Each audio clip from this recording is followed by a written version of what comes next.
do espelho para poder examinar a sua mama, você pode ver aquilo ali. Você vê a pele diferente, você vê que pode ter uma depressão ali, ou até uma cor diferente, né? Mais rosada, mais vermelha. A simetria, porque isso também acontece, você olha no espelho e aí a mulher vai perceber, ou o homem também. Lembra que 1% do câncer de mama pode dar em homem. Pode não, dá, né? Então, tem que observar isso. A simetria, se a mama está igual, uma está igual à outra, né? A outra coisa seria o mamilo, essa reversão do mamilo. O mamilo, normalmente, ele é estufadinho para fora. Então, no caso do câncer de mama, ele pode entrar, ele fica emborcado para dentro, tá? Os sinais inflamatórios, que é igual eu falei, que a pele pode ficar irritada, pode ficar vermelha. A secreção no mamilo, e é muito importante, gente, mulheres do meu Brasil, mulheres da minha igreja, né, tem que fazer o exame de mama, e é importante apertar o mamilo para ver se está tendo alguma secreção, tá? Que isso é importante demais. As alterações da textura, a pele pode ficar mais endurecida. E os linfonodos. O que é linfonodo? É o filtro do nosso corpo. Os linfonodos são os filtros de infecção, de inflamação. Eu não sei se vocês lembram, quando vocês eram crianças, que tinha um machucado na canela e que dava uma íngua na virilha. Né? Aquilo é o linfonodo. Por quê? É o organismo da gente que está querendo combater, ele está segurando ali a infecção ou a inflamação. E no caso do câncer de mama, e os outros cânceres também, é muito comum aparecer. Então, quando for fazer o exame de mama, tem que fazer o exame da axila também. Tá? Importante demais, gente. Nem todo caroço é câncer. Tá? Na realidade, são bem poucos os caroços que a mulher percebe, por isso que tem que ir ao médico direto, para poder... achei um caroço, vai no médico. É melhor você chegar lá e descobrir que você não tem nada, do que você ficar assim, não, mas só 5% de caroço é câncer. Então, o meu não vai ser. Gente, não é... Nós sempre achamos que a grama do vizinho é mais verde, não é? Então, assim, vamos olhar isso. Então, 5% dos nódulos de mama é que podem ser câncer. Esses nódulos, normalmente são indolores, eles podem ser duros, mas também podem pregar uma peça na gente. Então, eles podem ser macios, eles podem ser arredondados. Por quê? Normalmente, o nódulo, o câncer de alguma parte do corpo da gente, ele é irregular, é um nódulo irregular. Mas isso não impede de a gente também ter a lesão, né, com nódulos arredondados e macios. As nodulações benignas, elas são os cistos mamários, então, assim, é comum demais. A mulher lá percebe o caroço, vai, faz o exame, ou ultrassom, ou a mamografia, e percebe os cistos de mama, né? O fibroadenoma, o lipoma, que é uma gordurinha que cresce mais do que as outras, a ectasia ductal, o amartoma. Então, são doenças que representam a maior parte das lesões de mama e elas não são câncer. Tá? Por isso é importante. Achei um caroço, vou no médico. Imprescindível. E diagnóstico precoce, porque câncer de mama você consegue perceber, porque a mama está aqui para a gente examinar. Então, é importante você estar sempre de olho, porque descobrir um carocinho é o câncer mais tratado que tem, é o de maior incidência, mas a mulher, quando ela se cuida, quando ela se conhece, ela consegue controlar isso, fazer o diagnóstico precoce para fazer o tratamento precoce também. Lembra que tratamento precoce, né, diagnóstico precoce salva vidas. Os exames que a gente tem para poder definir, né, os nódulos de mama, os cânceres de mama. O exame clínico, que é o que a gente faz em casa mesmo, aquele autoexame.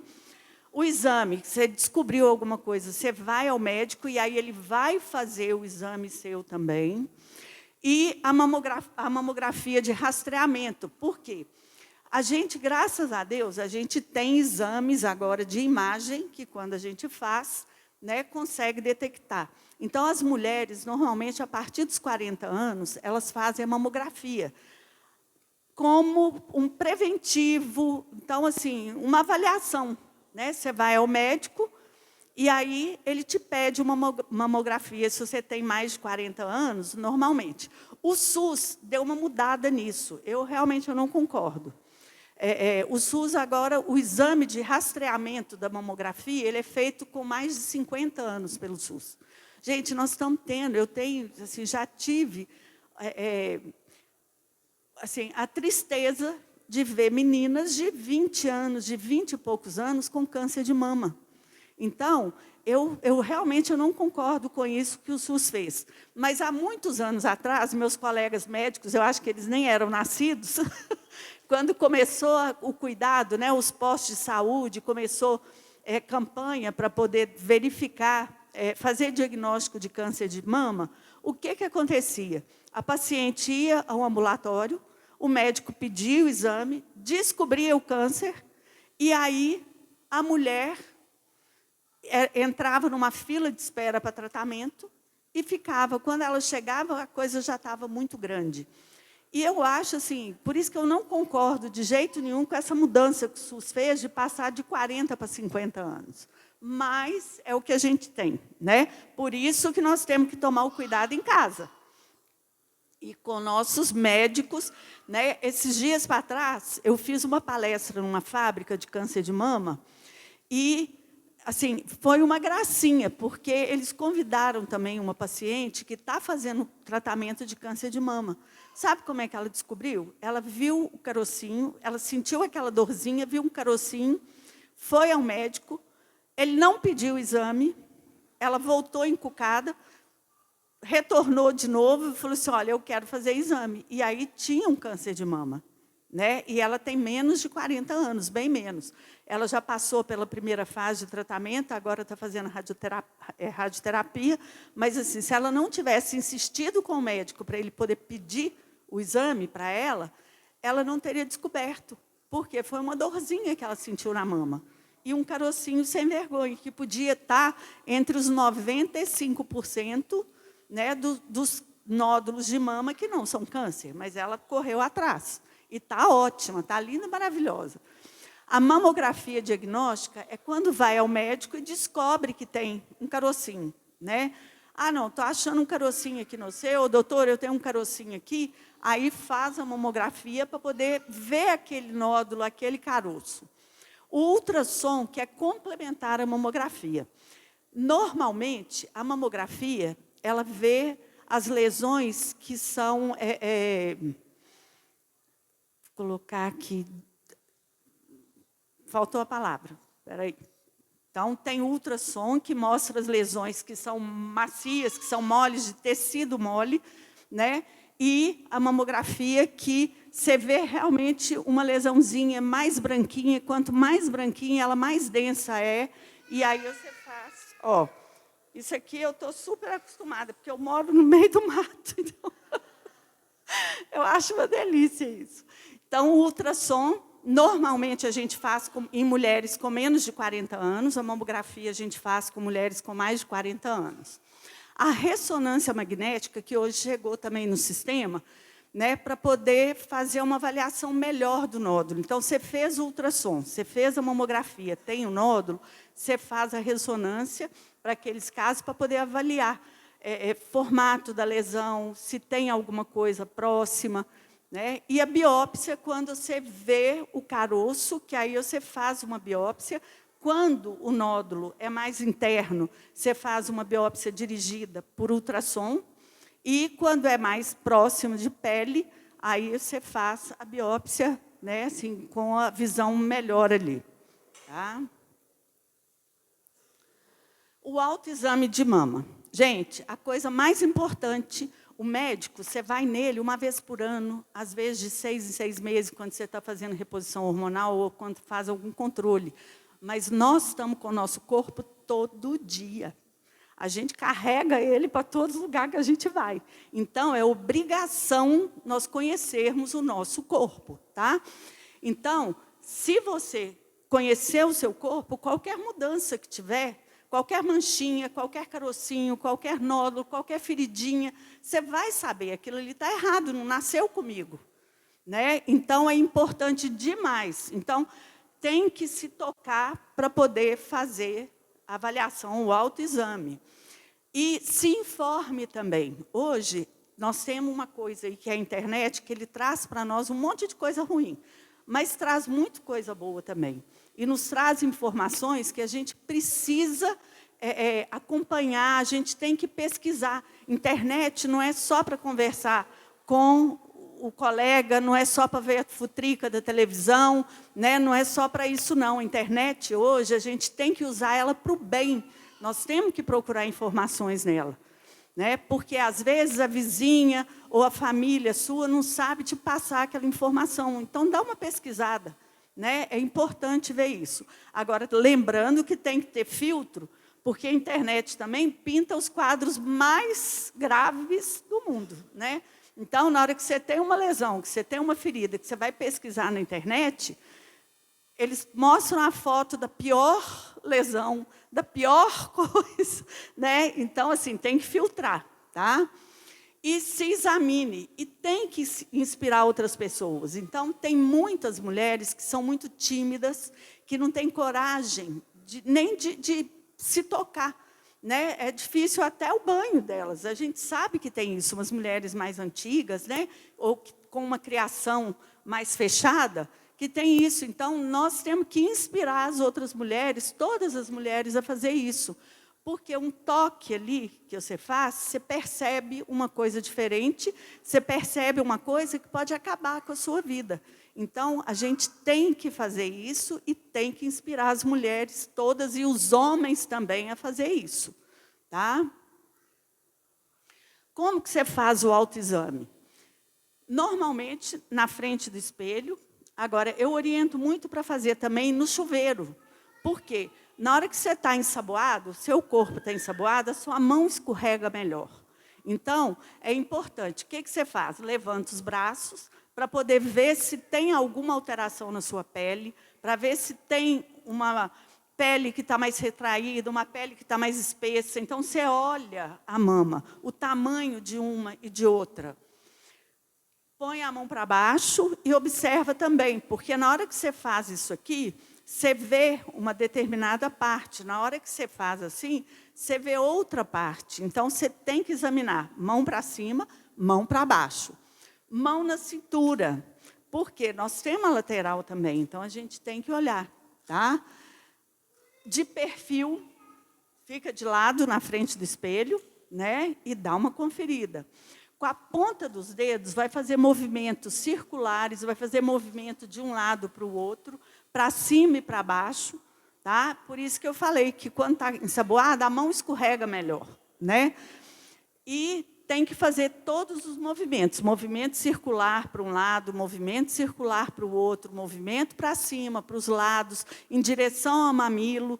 Tem que avaliar isso aí. E as alterações que a gente tem que observar são aquelas que eu falei antes, de cor, de textura, de formato, se tem líquido saindo pelo mamilo ou não.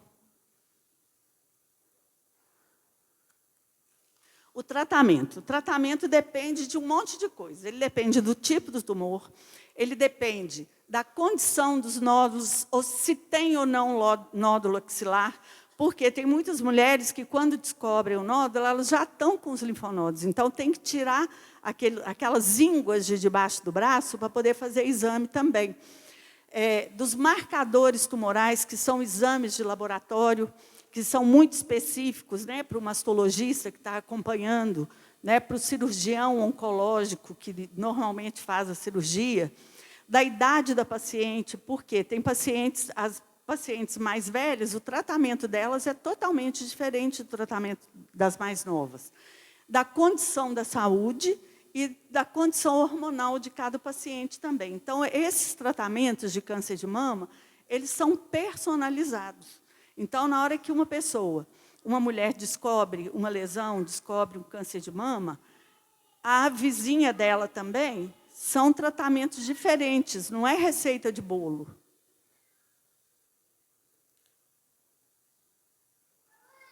Os tratamentos. Tratamento, normalmente, a cirurgia de retirada daquela lesão. Às vezes, não tem como tirar, porque está muito grande, né? Tem alguma alteração que você não pode tirar. Então, eles costumam fazer radioterapia ou quimioterapia para poder diminuir a lesão, para tirar. E a terapia hormonal também, porque tem mulheres que não têm condição cirúrgica nenhuma, né?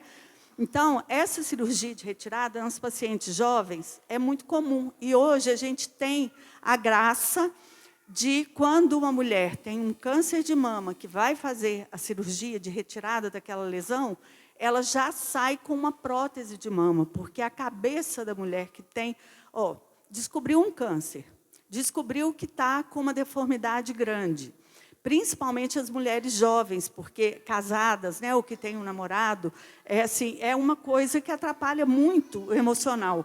Então, hoje, felizmente, na hora que já faz a cirurgia da mama, que já faz uma prótese também. Então, a mulher já sai emocionalmente mais tranquila. E o esvaziamento de ganglionar também, que seria a retirada. Tem muitas mulheres que têm que fazer essa retirada, a maior parte delas, e isso é muito importante saber, que quando a gente tira aquela íngua, quando a gente tira aquele gânglio, o nosso sistema linfático, porque nós temos 3 sistemas que correm líquido no nosso sangue, no nosso corpo, que é o sistema venoso, né, o arterial, e nós temos a linfa também. A linfa é aquele líquido que ele carrega a inflamação, né? E aí, aquilo ali costuma acontecer, aumento de volume do membro, então tem que fazer acompanhamento, e hoje o acompanhamento está muito bom. O SUS. As mulheres com câncer no geral, mas o câncer de mama que a gente está falando, elas têm direito a receber do SUS todo o tratamento. Tá, gente? Então, às vezes, uma pessoa, né, se vocês conhecem alguma vizinha que chega para você, porque eu bati na tal porta e ninguém abriu para mim, né, falaram que eu não tenho direito. Mentira, tem direito. Tá? Tem direito a receber o tratamento necessário, tem tratamento para o diagnóstico, os exames de diagnóstico, os procedimentos oncológicos e os auxiliares, que seria até uma terapia também, o fornecimento de medicamento. Essa moça que me acompanhou lá na fábrica que eu falei, ela começou o tratamento dela porque ela ficou muito preocupada e queria começar assim ontem, né? Aí ela começou o tratamento pelo convênio, até sair para ela o tratamento pelo SUS. E ela falou comigo que o tratamento pelo SUS dela está sendo muito melhor do que o que ela tinha pelo convênio. Então, assim, as mesmas coisas que ela tinha no convênio, ela tem pelo SUS também. Então, tem que correr atrás. Os planos de saúde, eles têm o dever de cobrir todo o tratamento de câncer também. Exame, radioterapia, quimioterapia, medicamentos, os insumos durante o tratamento, inclusive domiciliar, se for preciso, né? Os atendimentos, as internações na UTI que forem precisos, a cirurgia de reconstrução de mama, que é aquilo que eu falei, que hoje a mulher já consegue sair da cirurgia com a prótese, tá? A retirada daquele tumor. Então, assim, hoje, graças a Deus, apesar do SUS ter passado para 50 anos, né, a mamografia de rastreamento, ele dá uma cobertura muito maior. Então, a mulher não descobre uma lesão igual era antigamente, antes do Igor e do Lucas nascer, né, ela entrava na fila para poder esperar. Hoje não, hoje as coisas estão mais rápidas, estão funcionando melhor.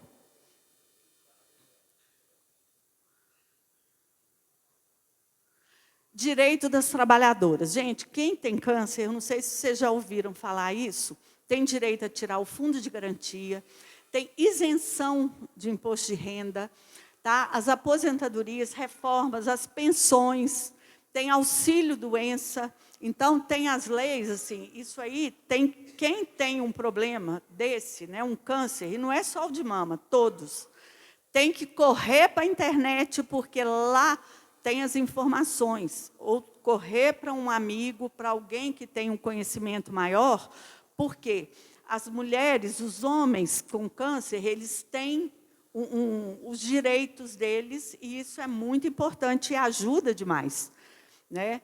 Eu tenho uma parente que teve um câncer de mama, teve que fazer a cirurgia, já saiu também da cirurgia com a prótese, teve que fazer esvaziamento glandular, né, axilar, e ela não paga imposto de renda. Aí eu fico vendo, eu lá pagando aquele mundo de imposto de renda, e graças a Deus ela não paga, pelo menos alguém está lucrando com isso, apesar da dificuldade da lesão, do tratamento. Então, assim, essa minha amiga ela já não tem mais lesão, ela já está livre, não precisa nem fazer controle, mas até hoje ela tem esses direitos. Tá? Então, correr atrás. Um auxílio acompanhante com o acréscimo de 25% da aposentadoria pela invalidez. Bom, gente, câncer de mama é o câncer que a mulher descobre, tá?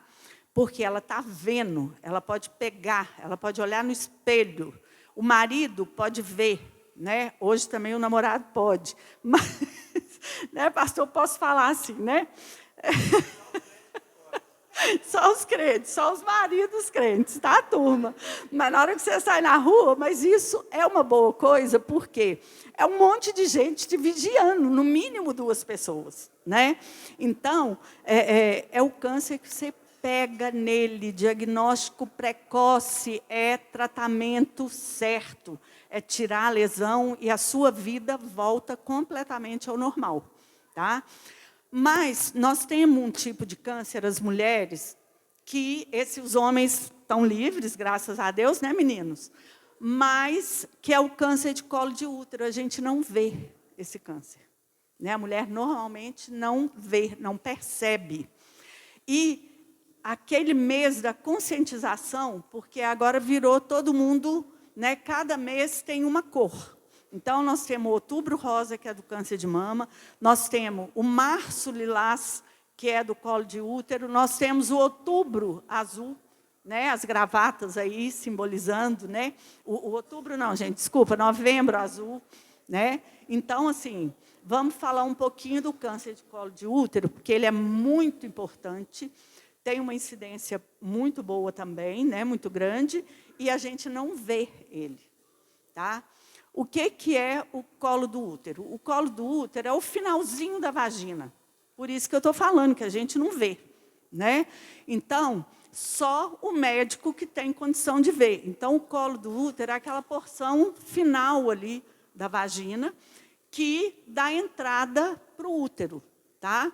E esse câncer, ele nasce ali, naquela região. E só o médico que consegue ver fazendo os exames.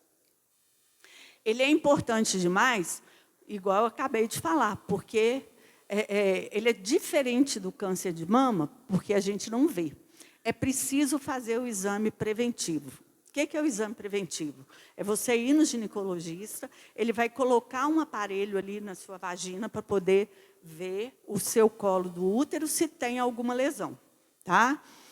Esse exame ele pode ser realizado nos postos de saúde também, nos consultórios. Ele é indicado toda mulher que começou a ter relação ou que mantém relação, tem que fazer o exame preventivo. Ele é um tipo de câncer que demora muito tempo, muitos anos para se desenvolver. Por isso, a importância de fazer o exame preventivo com regularidade. Às vezes, a gente vê mulher que fica assim, 5 anos sem ir no ginecologista. Né? E isso aí não é legal, porque na hora que descobre alguma lesão, já não tem jeito. Então, eles são descobertos muito facilmente por aquele exame Papa Nicolau, que é o preventivo que a gente faz no ginecologista. O colo de útero, o câncer de colo de útero, é o 4º câncer mais comum nas mulheres. Então, tem o câncer de mama, depois tem os cânceres de pele, que a gente fala que são os não melanomas, que o melanoma é um câncer assim, super, super grave. Né? E, no 4º lugar, nós temos o câncer de colo de útero, que ele também, com diagnóstico precoce, desde que a mulher faça o preventivo, consegue detectar e ter cura. Tá? Os sintomas, sangramento né? Então, assim, intermitente. O que é intermitente? Você tem o sangramento, depois para e tem de novo. O sangramento depois de uma relação sexual. A secreção vaginal anormal, escurecida, com cheiro forte, né? Então, tem que vigiar isso. Uma dor abdominal associada a sintomas de urina e de intestino. Então, a gente tem que conhecer o nosso corpo. Lembra? Se nós não conhecermos o nosso corpo, nós não vamos saber o que está diferente. E você tem que saber para poder procurar ajuda. A infecção, os fatores de risco. A infecção pelo HPV, que é o papilomavírus humano. 90% dos casos de câncer de colo de útero, é esse moço aí que é responsável. Ele dá as lesões, que são lesões verrucosas, né? Quando as mulheres têm um início precoce de atividade sexual com parceiros que não conhecem, né? A multiplicidade de parceiros. Então, as meninas que gostam de namorar muitos rapazes, né? Hoje também muitas meninas... Está tudo muito difícil, né? O tabagismo, a baixa condição socioeconômica por causa da questão de higiene, porque muitas mulheres não têm esse hábito da higiene, né? Os anticoncepcionais de uso muito prolongado, a higiene íntima inadequada, igual eu falei. Então, são verrugas que dão esse HPV, que dão ali na região ou do períneo, ou do ânus, ou boca, né? Então, tem que ficar atento com isso aí, porque 90% dos casos de câncer de colo de útero é responsabilidade do HPV. É o papilomavírus humano. Os sintomas, então, são as lesões, os caroços, as verrugas na pele, na região genital. 90% deles é por transmissão sexual. Então, tem que cuidar, gente. Lá no meu consultório, eu não sou ginecologista, mas eu atendo muito adolescente. E as meninas estão começando a relação muito cedo. Então, eu fico aborrecendo elas o tempo todo. Usa preservativo. Por quê? É aquela história, ninguém acha que o problema vai cair no seu colo. Acha que vai cair sempre no colo da vizinha. Né? A infecção é frequentemente associada, né, ao desenvolvimento de câncer. E, lembra, HPV é vírus sexualmente transmissível.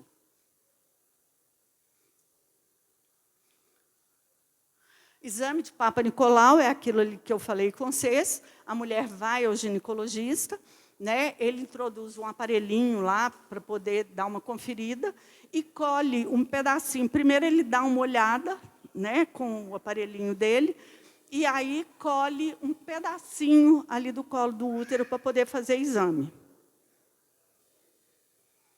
Se for negativo, né, para câncer, aquele exame, primeiro resultado negativo, você vai fazer exame depois de 1 ano. Se você já tem um resultado negativo, aí depois de 3 anos. Isso aí é o que está preconizado, mas normalmente os ginecologistas de consultório fazem o exame todo ano. Infecção pelo HPV ou lesão de baixo grau. Você tem que repetir o exame dali 6 meses para poder ver como que está funcionando. Lesão de alto grau, tem que fazer colposcopia, né, para poder dar uma conferida e tirar aquilo ali. Amostra insatisfatória, tem que repetir o exame. Por quê? O médico viu que tem uma lesão, colheu o material, veio insatisfatório, está a lesão lá, tem que colher de novo. Educação é o melhor remédio para prevenir o HPV. Tá? Então, é fundamental a gente orientar criança, adolescente, igual eu falei, que estão começando com a vida sexual muito cedo, né? E mostrar que o HPV é uma doença sexualmente transmissível e que pode desenvolver um câncer de colo de útero. Uso de preservativo, gente. Tem que orientar, usar preservativo. Tem muita mulher, eu conheço muita mulher casada que o marido não é uma coisa benta, né? E que ela sabe, então ela tem que se prevenir, tem que se precaver, né? É o pulador de cerca. Então, contato de pele a pele, o preservativo vai ajudar. E a vacinação contra o HPV também. O HPV, quando começou a vacinação, era só para as meninas de 9 a 14 anos. Agora, já deu uma melhorada nisso. Então, as adolescentes até 19 anos que não tinham sido vacinadas, elas também vão receber a vacina, isso no posto de saúde. E agora melhorou mais um pouquinho. Por quê? Algumas pessoas com algumas doenças, elas têm direito também. Então, as doenças que têm, os pacientes que são portadores de HIV, né, de papilomatose, respiratória, esses também têm o direito à vacina do HPV. Tá? E na unidade próxima de saúde da sua casa tem. Aqui em Nova Serrana, normalmente é na Policlínica, que é onde tem o centro de vacina. Muito obrigada a vocês, né, pela paciência. Vamos ver as perguntas. Se eu não souber, eu vou procurar saber e aí mando a resposta. Aí o pastor fala para vocês no domingo. Tá? Então, muito obrigada. Eu espero que tenha ajudado um pouquinho, né, pelo menos para todo mundo lembrar que a gente tem que conhecer o nosso corpo. Tá bom? Ah, e outra coisa, se eu não souber a resposta também, tem 2 doutores aqui. O Lucas está precisando mostrar serviço. Não, esse aqui eu devolvo para o Daniel. Pessoal, vamos ficar de pé? As perguntas?